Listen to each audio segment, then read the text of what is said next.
Today we have the 2022 Tesla Model Y. This vehicle has done just over 27,000 miles.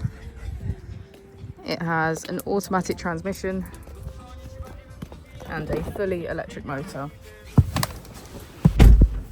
On our user interface, we're met with an overview of the vehicle.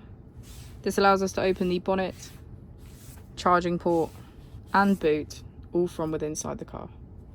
If we click on our Tesla icon in the bottom right, we can access our controls, dynamics, charging, autopilot, schedule, safety, service and software. Within safety we have advanced features such as a pin to drive and a glove box pin. If we go back into software and click on additional vehicle information, we can get a deeper analysis of the vehicle spec.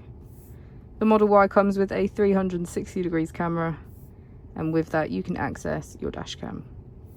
If we press here, we can access our climate control, which includes heated seats on either side, a heated windscreen and a heated steering wheel.